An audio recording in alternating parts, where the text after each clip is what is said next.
सियावर रामचंद्र जी की जय।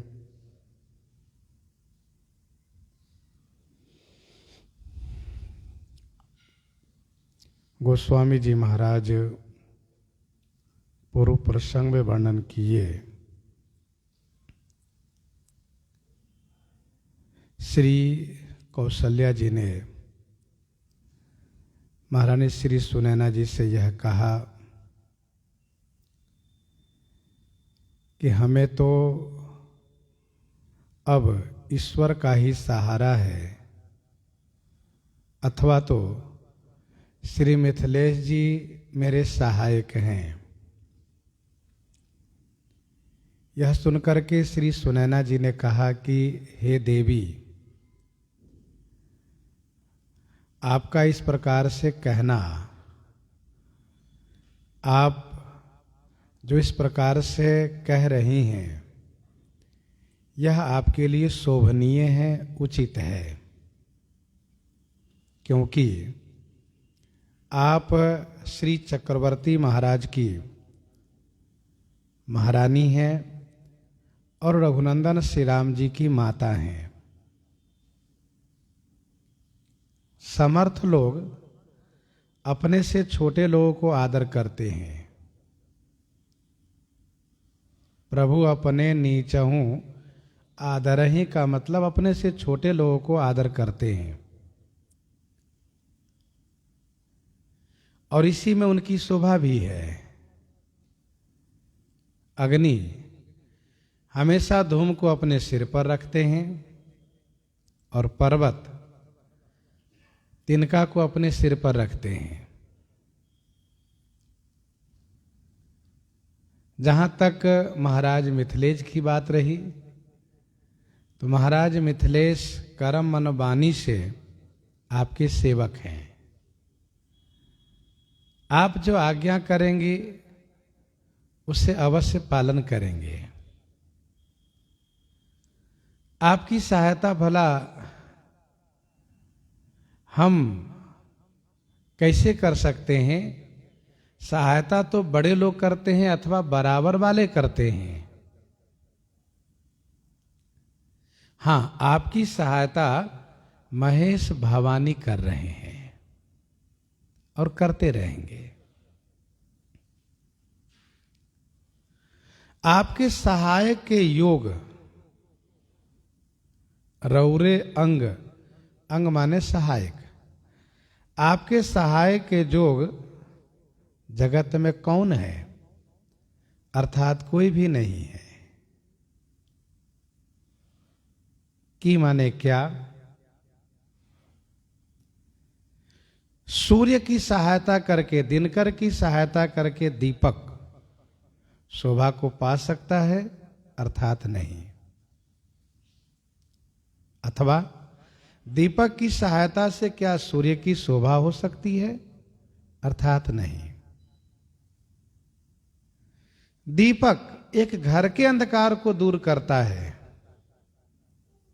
एक सीमित क्षेत्र में उजाला करता है, प्रकाश करता है, परंतु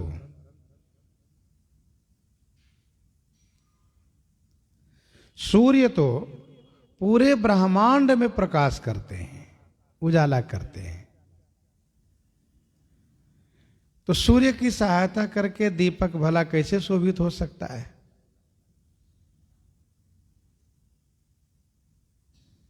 आप सूर्य के स्थान में हैं और हम दीपक के स्थान में हैं। यह है श्री सुनैना जी की विनम्रता। फिर आगे कहती हैं, राम जाई बन करी सुर काजू, राम जाई बन करी सुर काजू, अचल अवधपुर करी हहि राजो, अचल अवधपुर करी हहीं राजो। श्री राम जी वन में जाकर के सुर काजु करी माने देव कार्य करेंगे, और अवधपुर में श्री अयोध्या जी में अचलता के साथ, स्थिरता के साथ राज्य करेंगे। राम जाई बन करी सुर काजू, श्री राम जी वन में जाकर के देव कार्य करेंगे और फिर अयोध्या जी में आकर के अचलता के साथ राज्य करेंगे। अचल अवधपुर करिहहि राजू।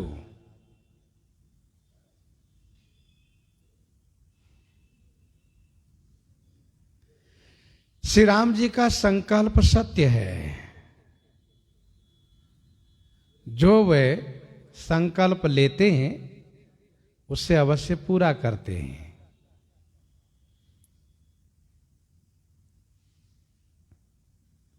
राम सत्य संकल्प प्रभु सभा काल बस तोरी, विभीषण जी ने कहा।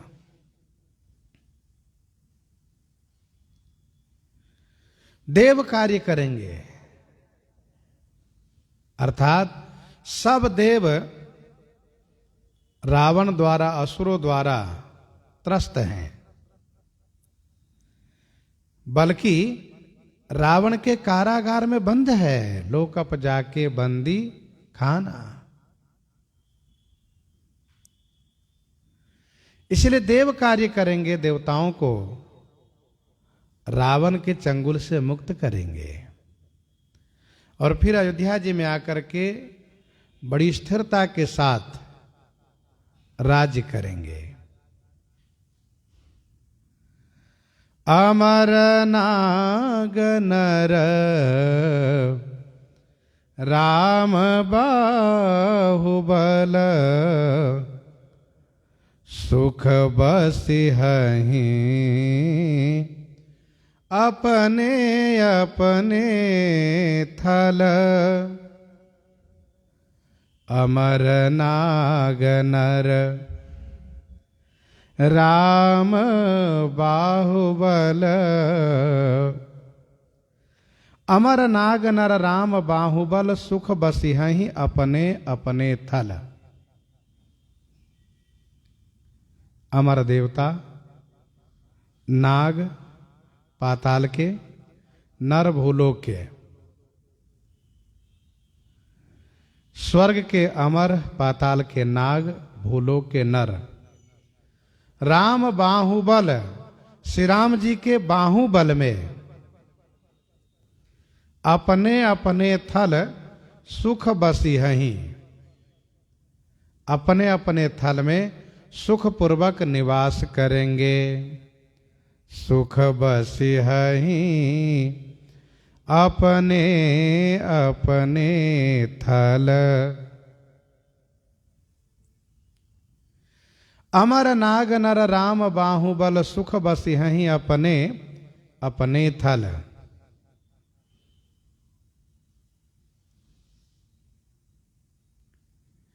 श्री राम जी के बाहुबल में सुरक्षित होकर के अपने अपने निवास स्थान में सुखपूर्वक स्वर्गवासी, पातालवासी और भूलोकवासी निवास करेंगे।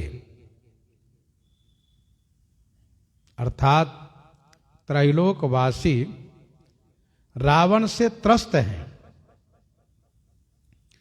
राम राज बैठे त्रैलोका, हर्षित भय गए सब शोका। जैसे ही श्री राम जी राज सिंहासन पर विराजित हो गए, राम राज बैठे त्रैलोका, हर्षित भय गए सब शोका।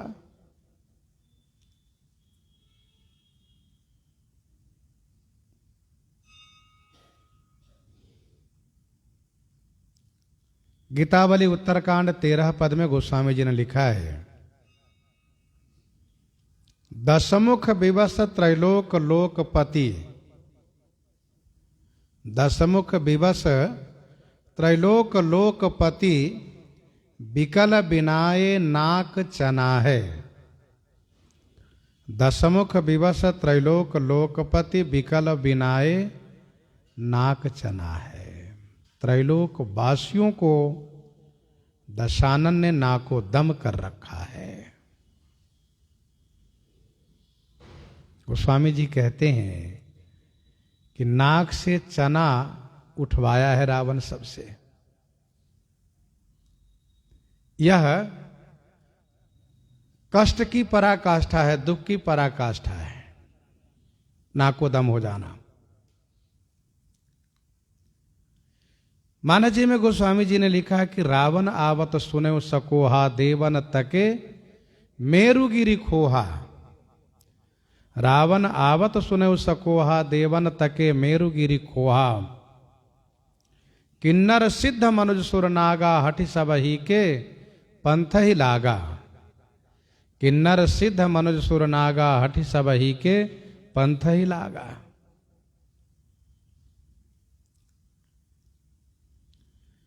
श्री राम जी के बाहुबल में सभी सुरक्षित हो गए।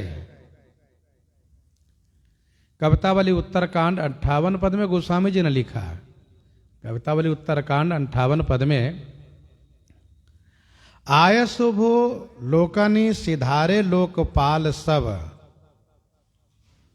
संभवतः ये लंका कांड में होना चाहिए पद। आय शुभ लोकनी सिधारे लोकपाल सब। लंका में जब श्री राम जी विजयी हुए तो सभी लोग श्री राम जी के पास आए और श्री राम जी की आज्ञा प्राप्त करके सब अपने अपने निवास स्थान की ओर प्रस्थान किए। सब सुखी हो गए। तो श्री सुनैना जी कहती हैं कि अमर नाग नर राम बाहुबल सुख बसी हहीं अपने अपने थल। यह सब जाग बलिक कहे राखा। देवे न हो ये मुधा मुनि भाखा।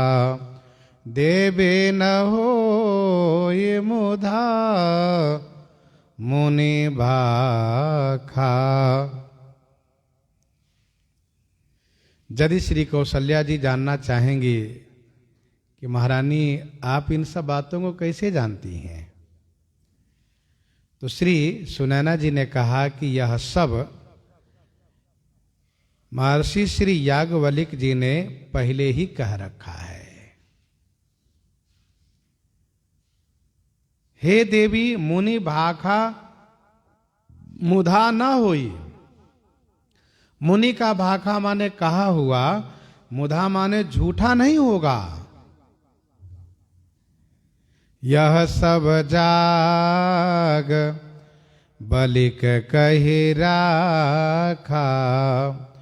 देवे न होई मुधा मुनि भाखा। श्री याज्ञवल्क्य जी महाराज श्री जनक जी महाराज के गुरुजी महाराज हैं।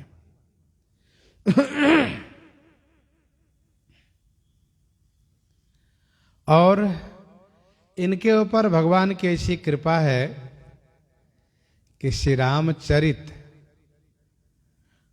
को भली भांति जानते हैं। जान ही तीन काल निज ज्ञाना करतल गत आमलक समाना। अपने ज्ञान से तीनों काल की बात जानते हैं। ठीक वैसे ही जैसे हाथ में आंवले का फल हो और उसके बारे में पूरी जानकारी हो।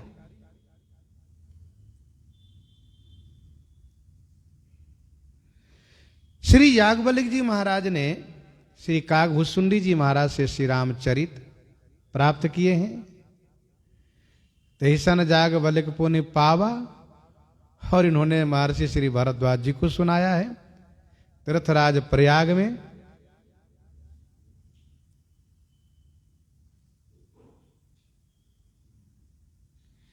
श्री याज्ञवल्क्य जी महाराज साक्षात ब्रह्मा जी के अवतार हैं। भगवान भास्कर से विद्या प्राप्त किए हैं। श्री जनक जी महाराज के गुरु जी महाराज हैं।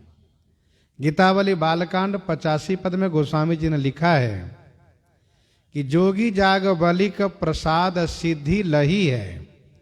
जोगी जाग बलिक प्रसाद सिद्धि लही है।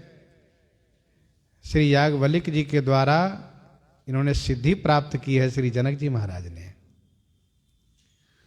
महारानी श्री सुनैना जी का यह अनुभव है कि श्री याज्ञवल्क्य जी महाराज जो कहते हैं वह अवश्य पूरा होता है। इसलिए इन्होंने कहा कि देवी न होई मुधा मुनि भाखा। हे देवी, मुनि का कहा हुआ झूठा नहीं होगा। अध्यात्म रामायण में श्री किशोरी जी ने श्री रघुनाथ जी से कहा कि स्वामी, मैंने सुना है कि श्री राम जी जब वन जाते हैं तो साथ में सीता भी जाती हैं, फिर आप मुझे छोड़कर कैसे जाएंगे?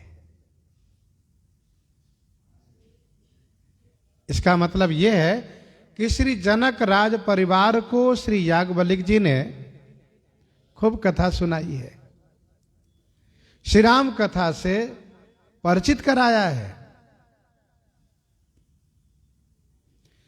तो यह सब याज्ञवल्क्य कही राखा। देवी न होई मुधा मुनि भाखा। मुनि का कहा हुआ झूठा नहीं हो सकता। अस कहि पग परि प्रेम अति। सिय हित विनय सुनाई। सिय समेत सिय मातु तब चली सुआयसु पाय। चली सुआयसु पाय।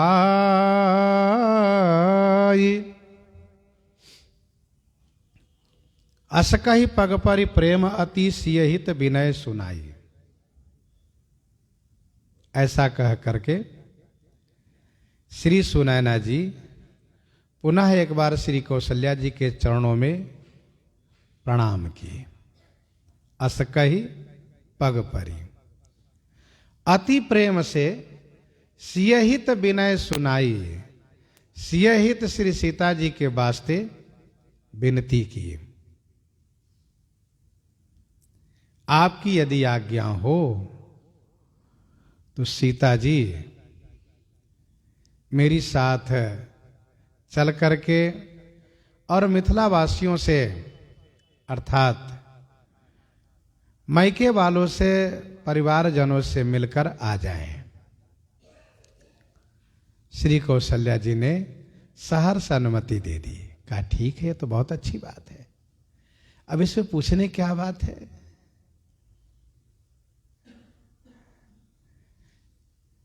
माता पिता से, परिवारजनों से मिलने में निसंकोच जाना चाहिए। फिर भी यह एक मर्यादा है। फिर भी एक मर्यादा है। विवाहोपरांत बेटी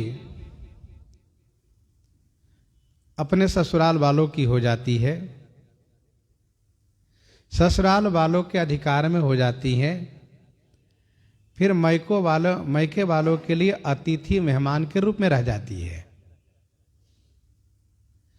तो उनसे आज्ञा लेकर के लाना यह एक मर्यादित है, शास्त्रोचित है।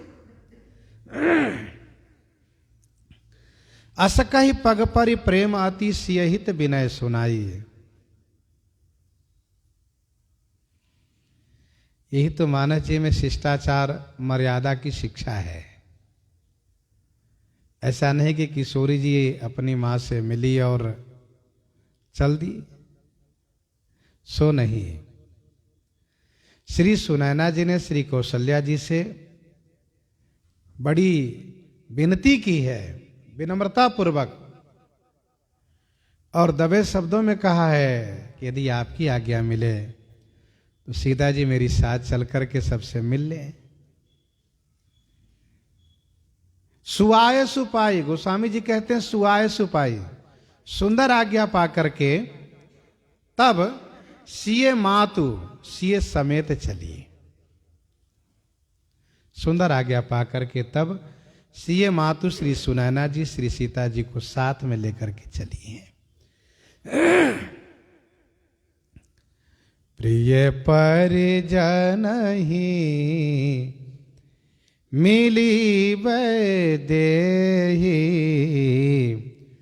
जो जेहि जोग भांति तेहि तेहि। प्रिय परिजन ही मिली वैदेही।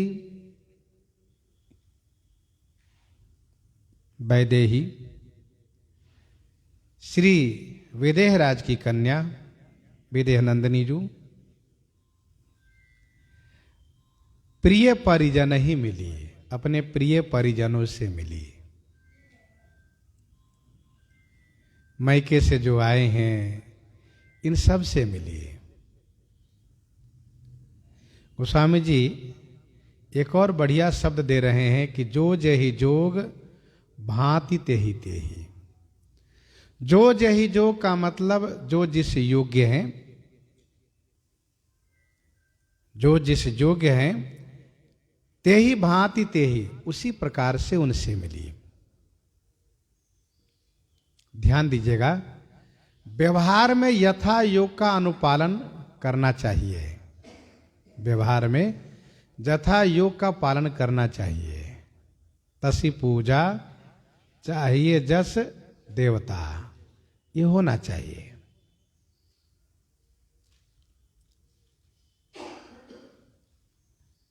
जो जहि जोग का मतलब क्या है? जो जहि जोग का मतलब ये है कि जो बड़े हैं, गुरुजन हैं, उनके चरण छू करके आशीर्वाद ली। जो बराबर के हैं उनसे गले लग करके मिली। जो छोटे हैं उनके सिर पर इन्होंने हाथ रखा, दुलार किया, स्नेह किया। तो इस प्रकार से जो जहि जोग भांति तेहि तेहि। प्रिय परिजन ही मिली वैदेही, सबसे मिल ली। श्री किशोरी जी अपना ईश्वरत्व बहुत कम प्रकट करती हैं। अब जैसे श्री राम जी से मिलने के लिए, श्री राम जी से मिलने के लिए अयोध्या वासियों में बड़ा ही उत्साह और उमंग था, और साथ साथ सब उतावले भी थे। इसलिए श्री राम जी सबसे मिलने के लिए अनंत रूप प्रकट हो गए।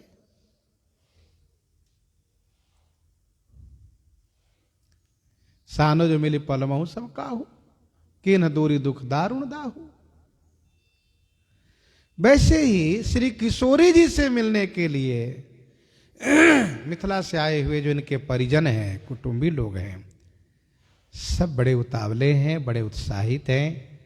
तो ऐसा मानना चाहिए कि किशोरी जी ने भी इन सब से मिलने के लिए अनंत रूप प्रकट किए। इन्होंने अनंत रूप प्रकट किया है। जैसे सीए सासु प्रतिवेश बनाई, सादर करे सरित सेवकाई। चित्रकूट में ही सीए सासु प्रतिवेश बनाई, सादर करे सरित सेवकाई। प्रत्येक सासुओं के लिए अलग अलग वेश बना करके और सबकी सेवा करती हैं। वैसे ही सबसे मिलिए।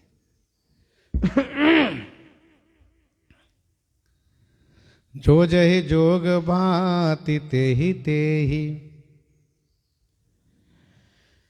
सबकी दृष्टि पड़ी श्री किशोरी जी के वेश पर। तापस वेश जानकी देखी, भासब विकल विषाद विषेखी।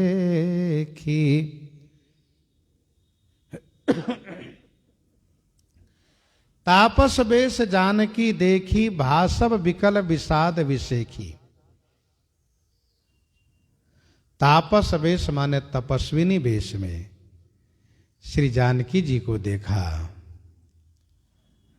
तो सभी विषेखी विषाद में विशेष विकल हो गए। भासब विकल विषाद विषेखी, विशेष विषाद के कारण विशेष व्याकुलता हो गई।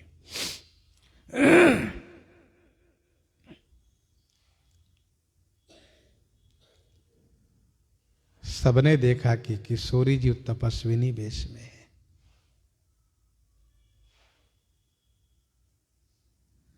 जिन किशोरी जी को सबने बड़े लाड़ प्यार में जनकपुर में देखा था, उन्हीं श्री किशोरी जी को आज तपस्विनी वेश में देखा तो स्वाभाविक है कि सब में व्याकुलता तो होनी ही थी।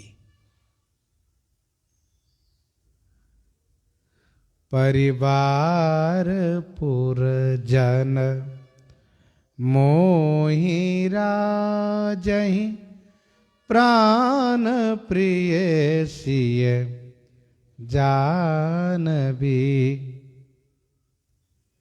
परिवार पुरजन मोहि राजहि, प्राण प्रिय सिय जानबी।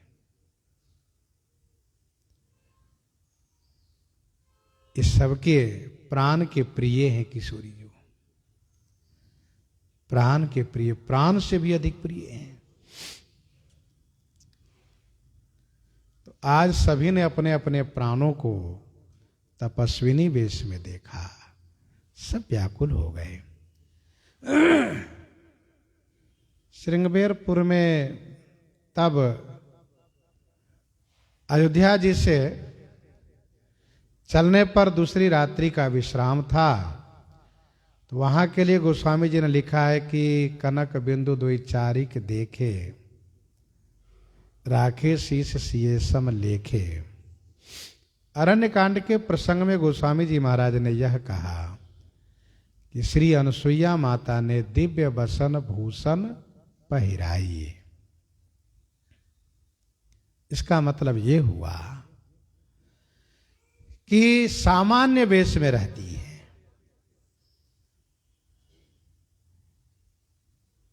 क्योंकि श्री रघुनाथ जी तपस्वी वेश में हैं, तो श्री किशोरी जो सामान्य सादगी वेश में रहती हैं।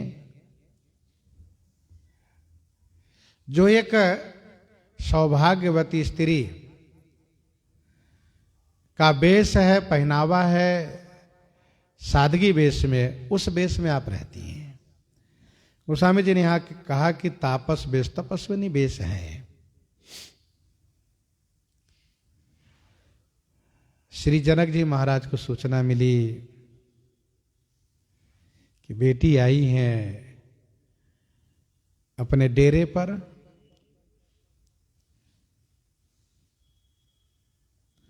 महाराजा श्री जनक जी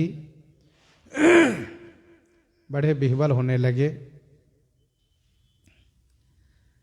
श्री राम गुरु श्री वशिष्ठ जी के पास बैठे थे, वहीं चर्चा चल रही थी, और जैसे ही सुना कि सीता जी आई हैं, किशोरी जी आई हैं, पुत्री आई हैं, तो तुरंत गुरु जी से आज्ञा लिए, गुरुदेव मैं अपने डेरे पर जाऊं, बेटी आई हैं। हाँ ठीक है। जनक राम गुरु आय सुपाई, चले थलहे सिय देखी आई। जनक राम गुरु आय सुपाई, चले थलहे सिय देखी आई। जनक राम गुरु आय सुपाई, श्री जनक जी ने श्री राम गुरु श्री वशिष्ठ जी महाराज से आज्ञा पा करके चले थल ही, तुरंत अपने थल के लिए चल दिए। थल ही माने डेरे के लिए चल दिए और आकर के श्री किशोरी जी का दर्शन किए। सिय देखी आई जनक राम गुरु आय सुपाई, चले थल ही सिय देखी आई। लीन्ही लाई उर जनक जान की, पाहुनि पावन प्रेम प्राण की। लीन्ही लाई उर जनक जान की, पाहुनि पावन प्रेम प्राण की।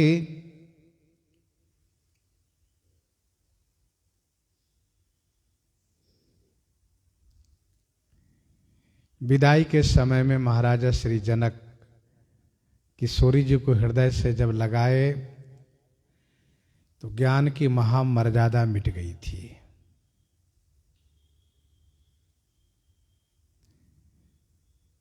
लीन्ही लाई और जनक जान की, मिटी महामर्याद ज्ञान की। यहां पर चित्रकूट में श्री मिथिलेश जी महाराज अपनी पुत्री श्री किशोरी जी को जब हृदय से लगाते हैं तो इनके मन में यह भाव आता है कि पावन प्रेम और प्राण की पाहुनी है। पावन माने पवित्र प्रेम और प्राण की पाहुनी है। पाहुनी माने मेहमान है, अतिथि है।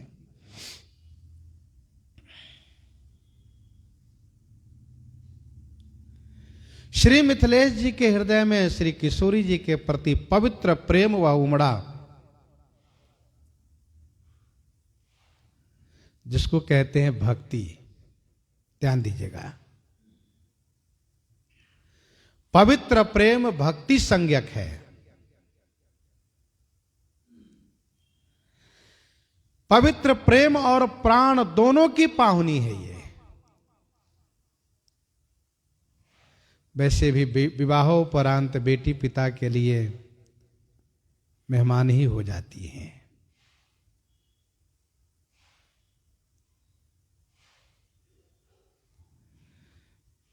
मेहमान हो जाता है, क्या मतलब इसके कहने का?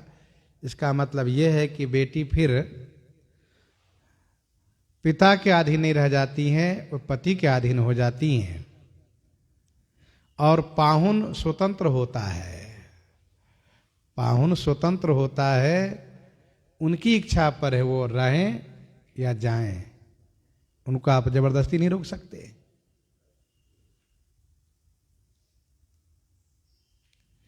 श्री जानकी जी पाहुनी हैं, आई हैं, कभी भी चली जाएंगी, घंटे 2 घंटे में चली जाएंगे।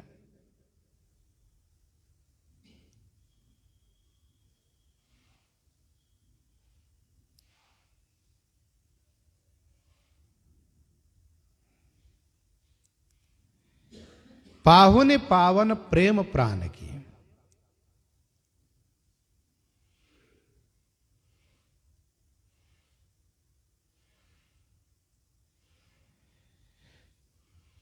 लीन्ही लाई उर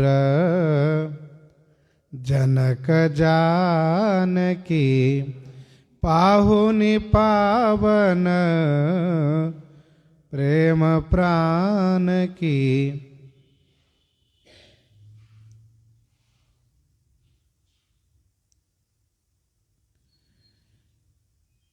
पाहुनी है पवित्र प्रेम और प्राणों का। प्रेम अर्थात भाव, और प्राण अर्थात वचन का उच्चारण।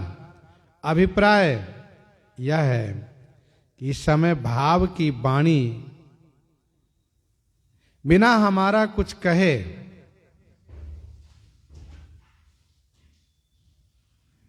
अर्थात कुछ ग्रहण नहीं करेंगे। केवल भाव और प्राण के पाहुनी है।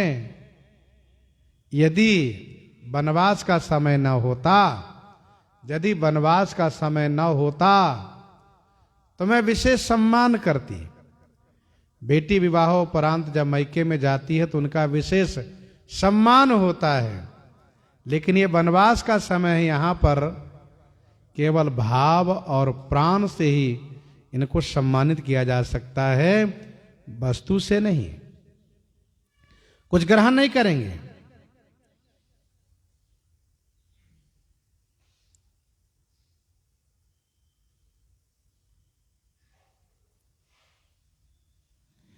श्री जनक जी के हृदय में किशोरी जी के प्रति वह भाव, वह प्रेम उमड़ रहा है।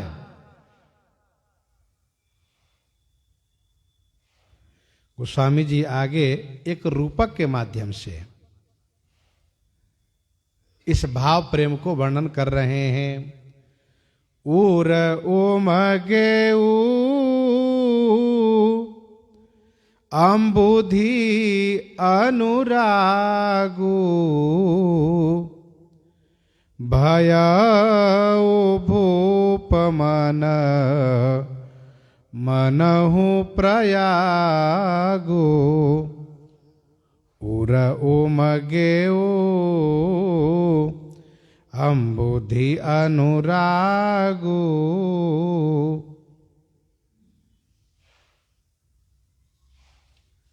उर माने हृदय में, अनुराग रूपी अम्बुधि माने सागर, उमगेव माने उमड़ा बढ़ा। उर माने हृदय में, अनुराग रूपी अम्बुधि माने सागर उमगा। जैसे सागर उमड़ रहा हो, जब सागर उमड़ रहा हो तो समझ लीजिए कि प्रलय होगा। जब सागर में जल बढ़ने लगे तो समझ लीजिए कुछ डूबेगा। तो हृदय में अनुराग रूपी सागर उमड़ा। भूप मन मनहु प्रयागु भयऊ। भूप माने महाराजा श्री जनक जी का मन मानो प्रयाग हो गया।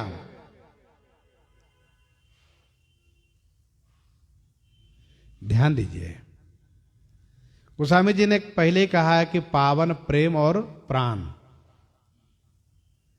कोई ये ना समझे कि श्री जनक जी महाराज के हृदय में श्री किशोरी जी के प्रति पुत्री भाव से प्रेम बढ़ रहा है।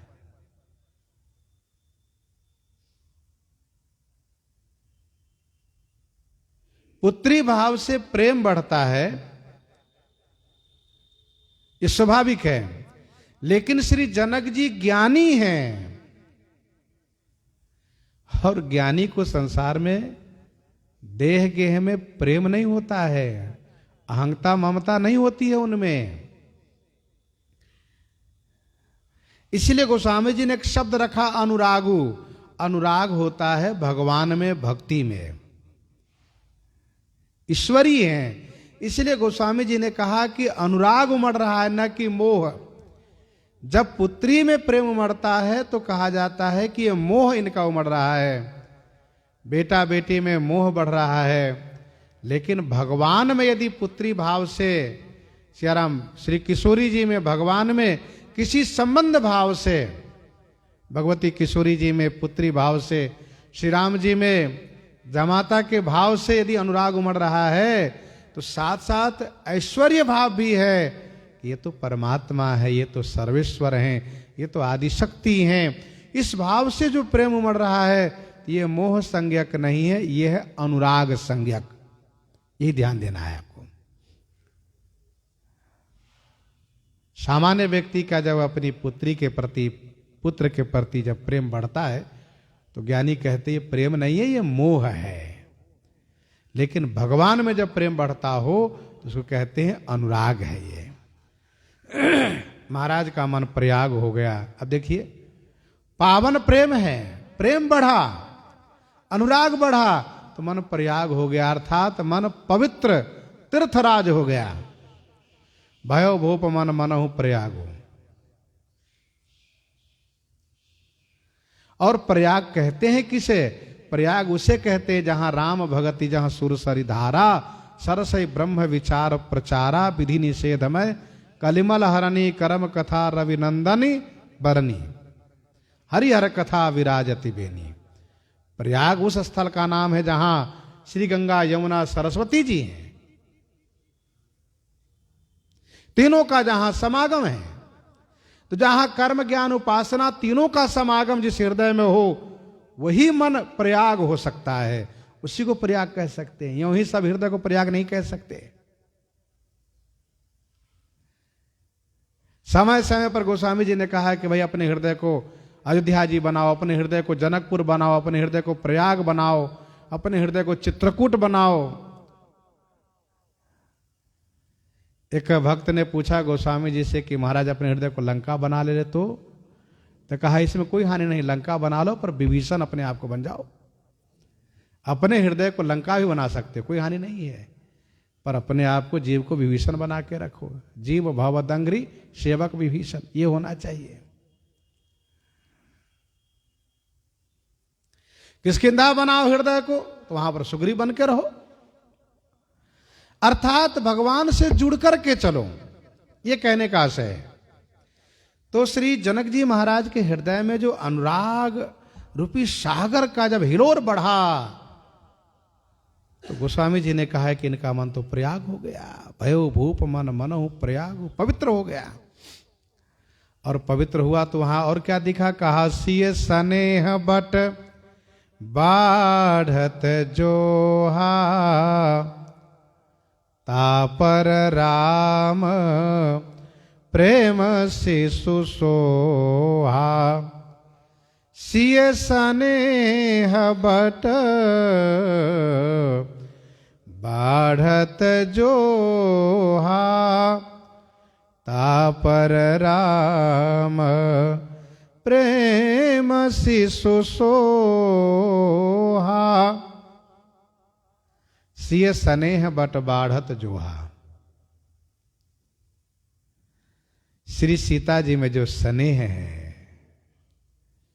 यह बट वृक्ष के समान है।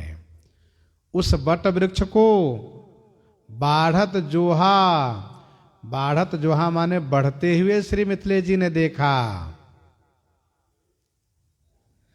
तापर राम प्रेम शिशु सोहा, तापर माने उस पर श्री राम प्रेम रूपी शिशु, सोहा माने सुशोभित दिखाई दिए श्री जनक जी महाराज को। सिय स्नेह बट बाढ़त जोहा।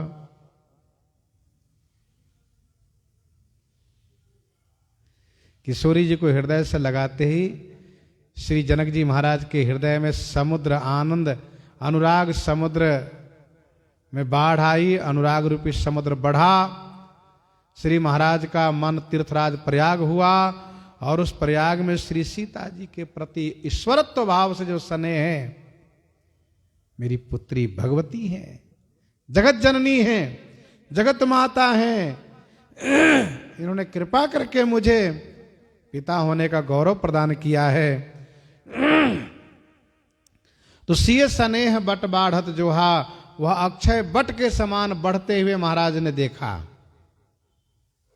ध्यान दीजिएगा, भगवान में भक्ति में जब स्नेह बढ़ता हो तो वह अक्षय बट कहलाता है, क्योंकि वह अक्षुण होता है, अविनाशी होता है, अखंड होता है। तापर राम प्रेम शिशु सोहा, उस पर श्री राम जी के प्रेम रूपी शिशु दिखाई दिया, अर्थात मुझे श्री राम जी मिले हैं श्री किशोरी जी के माध्यम से। जैसे भगवान बालमुकुंद श्री मार्कंडे जी को मिल रहे हैं तो अक्षय बट के माध्यम से।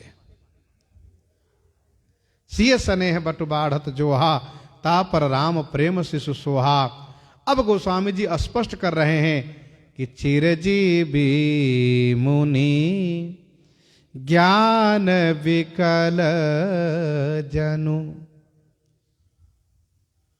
बूढ़त लहेऊ बाल अवलंबनो।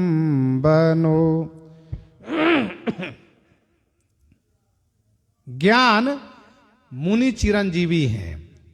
महाराजा श्री जनक जी में जो ज्ञान है, इनका जो ज्ञान है, यह कौन है? कहा कि चिरंजीवी मुनि श्री मार्कंडे जी हैं। यही मानो विकल है, व्याकुल है, डूब रहे हैं। तो बाल अवलंबन लहेऊ, बूढ़त माने डूबते हुए में बाल मुकुंद भगवान का सहारा पा गए। बाल मुकुंद भगवान का सहारा पा गए।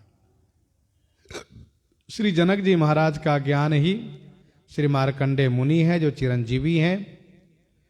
डूब रहे थे, व्याकुल थे, भगवान बाल मुकुंद का सहारा पा गए, स्थिर हो गए।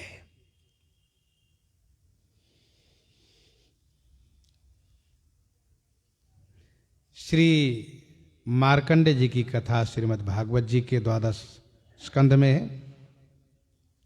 महाभारत में भी इनकी कथा विस्तार से है।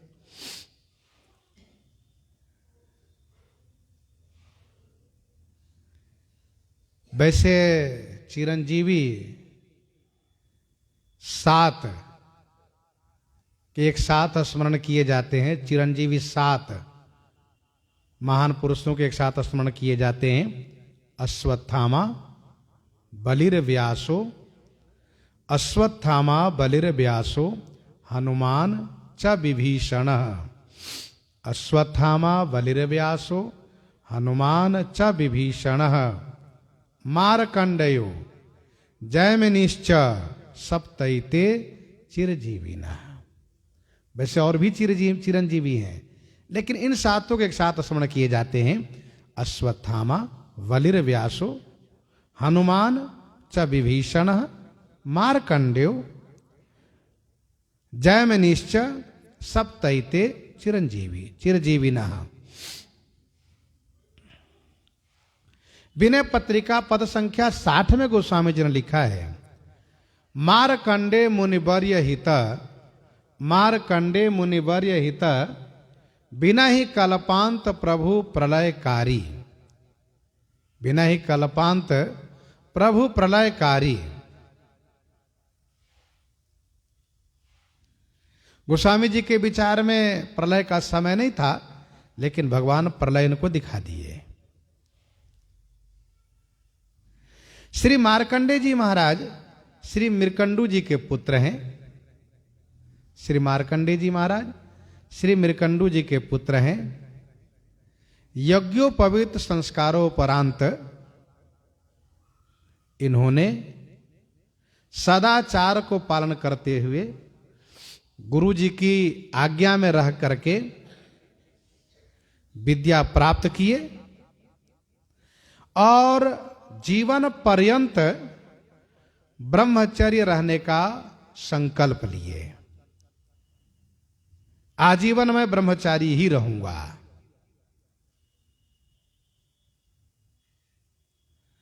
जब ये साधना कर रहे थे, तपस्या कर रहे थे, तो 7वें मनवंतर में देवराजेंद्र ने इनकी तपस्या को भंग करने का प्रयास किया, लेकिन इंद्र का प्रयास विफल रहा। क्या बढ़िया बात है। जीवन पर्यंत ब्रह्मचर्य रहने का संकल्प लेकर के भगवान की आराधना में लग गए। भगवान कब मिलेंगे ये उनकी इच्छा पर छोड़ दिए। इंद्र ने विघ्न किया, बाधा किया, लेकिन इंद्र को सफलता नहीं मिली। जब साधना सिद्धि की ओर होती है तो वहां पर कोई ना कोई परीक्षा होती है, विघ्न होता है।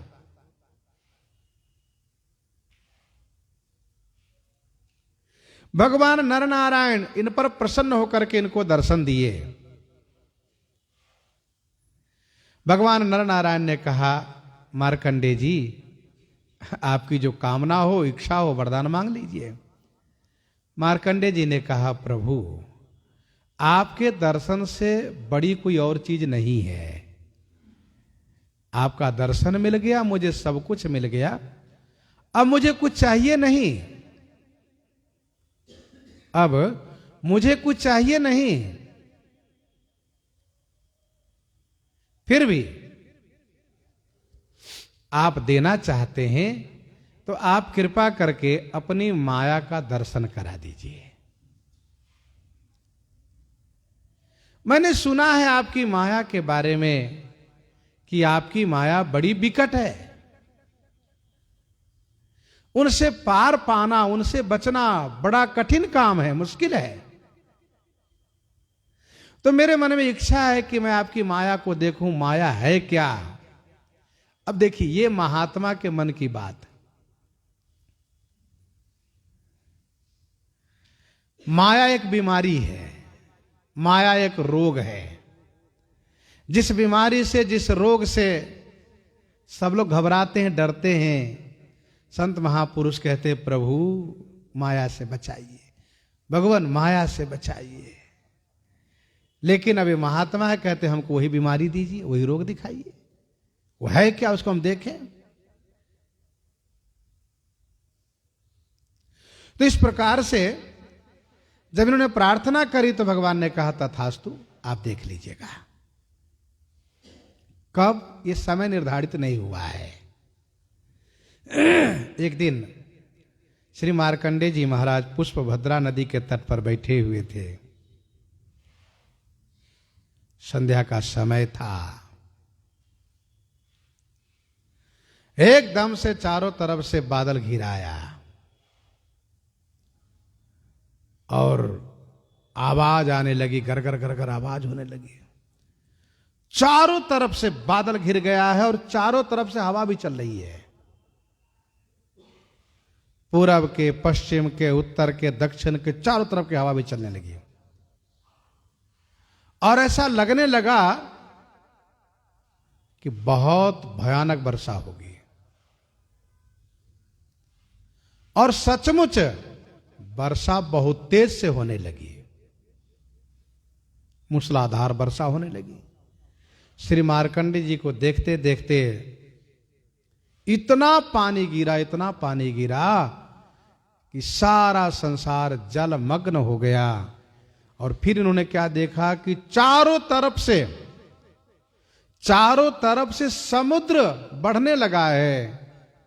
जिस समुद्र की लहर में सब डूबने लगा और इनको देखते देखते देखते देखते सब डूब गया। बड़ी बड़ी बिल्डिंगें, बड़े बड़े पर्वत, बड़े बड़े वृक्ष सब डूब गए, कहीं कुछ नहीं बचा। बचे तो मार्कंडेय जी। अब उस जल में कभी भीतर जाते, कभी ऊपर आते हैं, हाथ पांव पटकते हैं, तैरते हैं, परेशान है। कुछ समझ में नहीं आ रहा ये क्या हो गया, सब पूरा प्रलय हो गया। लेकिन है बड़े धैर्यवान श्री मार्कंडेय जी महाराज, तैर रहे हैं। कभी जल में नीचे चले जाते हैं, घबराते हैं, फिर ऊपर आते हैं। इस तरह से तैरते हुए कभी ऊपर कभी नीचे पहुंचे तीर्थराज प्रयाग क्षेत्र में। तो उनको एक टापू दिखा, और टापू दिखा, वहीं पर एक वृक्ष दिखा। तो मन को थोड़ा संतोष हुआ कि ये जगह है, यहां हम बच सकते हैं। आए वहां पर, वृक्ष को देखा तो वृक्ष बट का वृक्ष है, और वृक्ष के ईशान कोण की शाखा पर, वृक्ष के ईशान कोण की शाखा पर पत्तों पर लेटा हुआ एक सुंदर सांवला सा, बहुत प्यारा सा, बहुत सुकोमल बालक दिखाई दिया। और वो बालक कर क्या रहा है? बालक अपने दोनों कराम्बुज से अर्थात दोनों हाथ के अंगुलियों से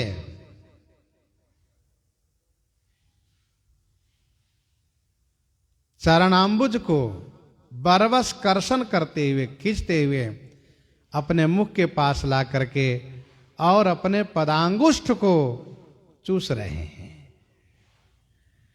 तो मार्कंडे जी को दया आ गई। कहा देखो ये बालक है, इसको क्या पता कि संसार में कोई बचा है या नहीं।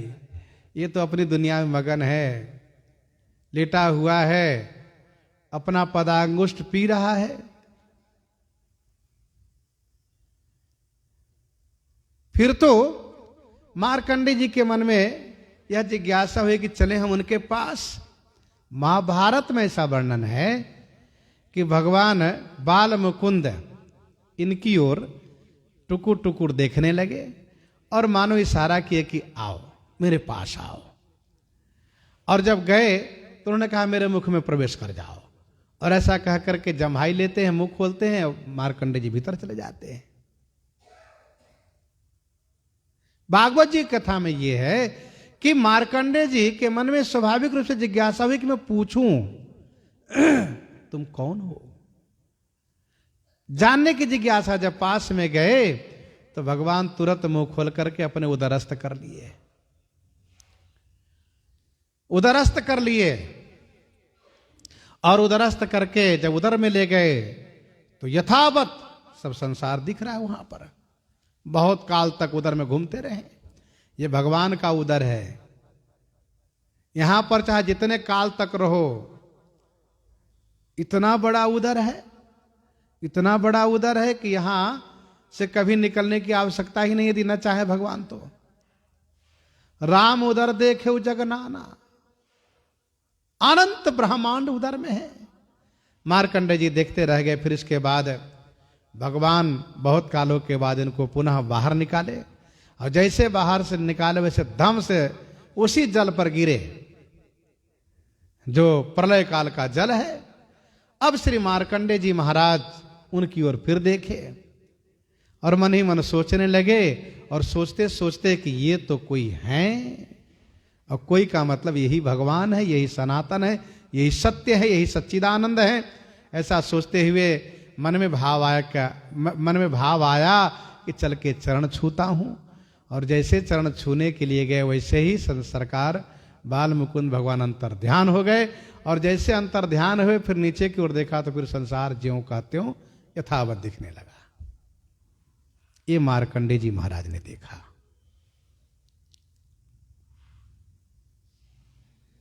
चिरजीवी मुनि ज्ञान विकल जनु।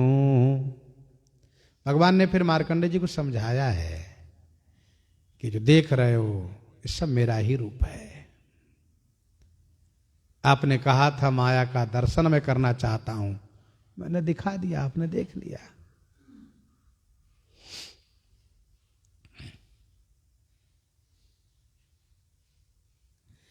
लेकिन मार्कंडे जी महाराज उस प्रलय के जल में जब डूब रहे थे, ऊपर हो रहे थे, तो उस समय बहुत व्याकुल थे।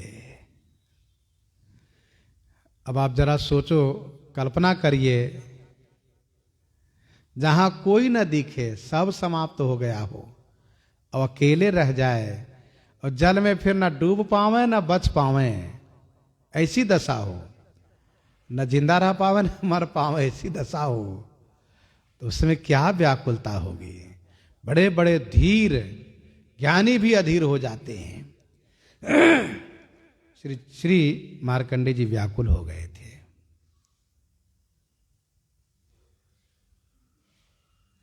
प्रयाग में जाकर के अक्षय वट पर बाल मुकुंद भगवान का दर्शन मिला। उनके आश्रय लेकर के सुख की प्राप्ति किए, वहीं पर वे बच पाए।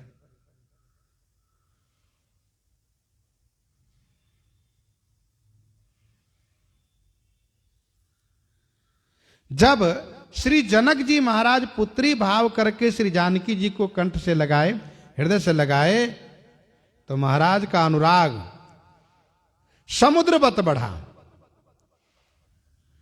जिसमें महाराज के ज्ञान रूपी श्री चिरंजीवी मुनि मार्कंडे जी व्याकुल हो गए। यहां पर ज्ञान को उत्प्रेक्षा द्वारा वर्णन किया जा रहा है। चिरंजीवी मुनि ज्ञान विकल जनु, चिरंजीवी मुनि ज्ञान विकल जनु। तो चिरजीवी मुनि ज्ञान विकल जनु उत्प्रेक्षा इसलिए किया जा रहा है क्योंकि वास्तव में श्री जनक जी के ज्ञान की व्याकुलता को कहते नहीं बना। वास्तव में श्री जनक जी के ज्ञान को व्याकुल होना कहते नहीं बना। इसीलिए उत्प्रेक्षा अलंकार को स्वामी जी ने लगाया कि चिरजीवी मुनि ज्ञान विकल जनु।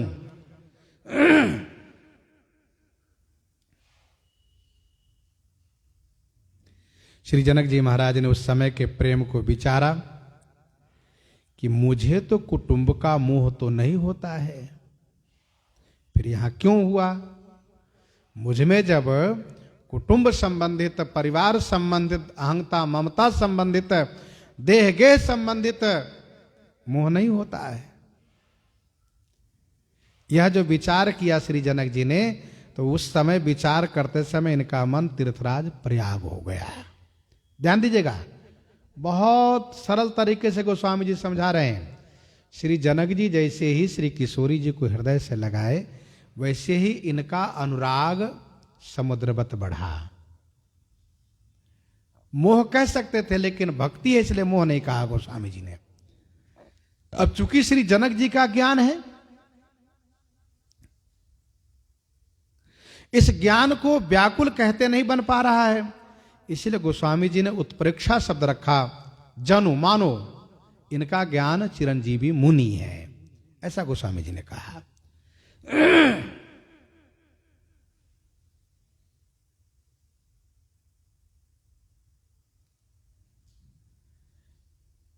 अब जब उनका मन प्रयाग हो गया, वे अपनी पवित्रता में स्थिर हो गए कि मुझे यहां व्याकुल होना उचित है, शोभनीय है, ठीक है। तो श्री जानकी जी का स्नेह यही अक्षय बट बढ़ते हुए दिखाई दिया। श्री जानकी जी में जो इनका स्नेह है, यही अक्षय बट रूप बढ़ते हुए दिखाई दिया, और उस बट पर श्री राम जी के प्रेम रूपी वालक दिखाई दिया।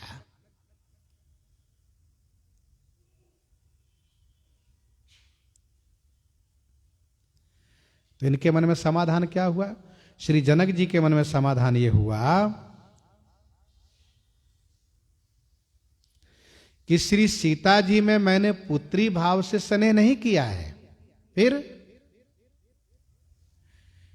इनमें मैंने इस भाव से प्रेम किया है कि इनके प्रति श्री राम जी का सर्वाधिक प्रेम है। इनके प्रति श्री राम जी का सर्वाधिक प्रेम है। इस भाव से इनके प्रति मेरी प्रीति बढ़ी है। अर्थात जब श्री किशोरी जी का, श्री राम जी का ऐश्वर्य भाव स्मरण में हो आया, जब ऐश्वर्य भाव का ज्ञान हुआ, ऐश्वर्य भाव का जो स्मरण आया, तब श्री जनक जी के मन को आश्रय मिल गया। यह सोच करके कि भैया हो, भक्त भक्ति भगवंत गुरु चतुर नाम बपू एक। भक्त और भगवान एक रूप हैं, इनमें प्रेम होना ज्ञान की शोभा है। इनमें प्रेम होना ज्ञान की शोभा है, ज्ञान के लिए विघ्न नहीं है।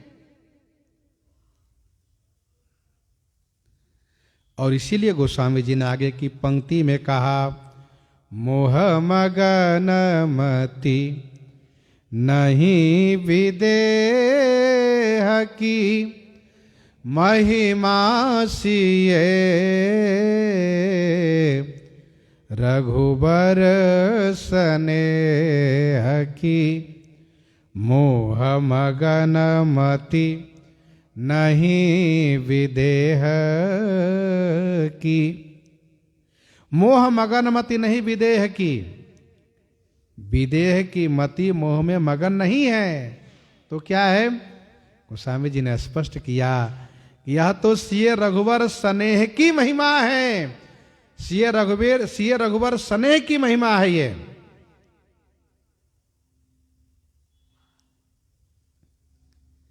कहने का भाव ये है कि श्री सीता राम जी का प्रेम श्री जनक जी जैसे ज्ञानी को भी डुबो देता है, विह्वल कर देता है।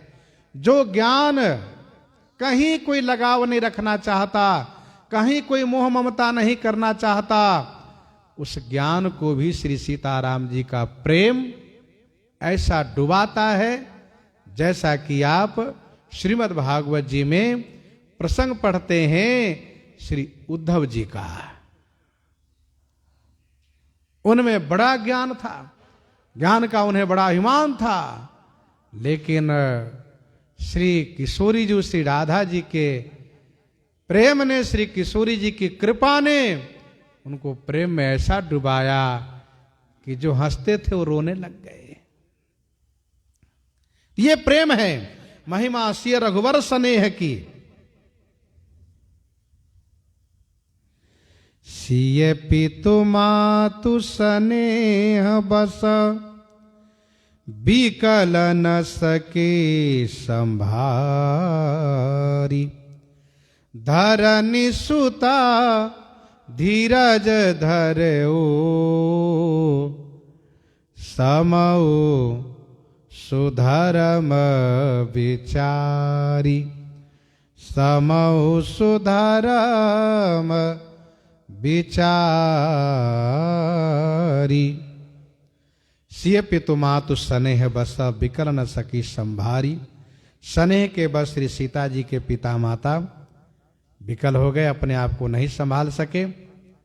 लेकिन धरणी सुता श्री किशोरी जी ने सामय और सुधर्म को विचार करके धैर्य धारण किया, और किशोरी जी के धैर्य धारण करने से माता पिता को भी धैर्य होता है। आगे की जो कथा है वो आगे श्रवण करेंगे। प्रसंग को यहीं पर हृदयांगम करते हुए आइए श्रवण करते हैं श्री पार्वती मंगल से।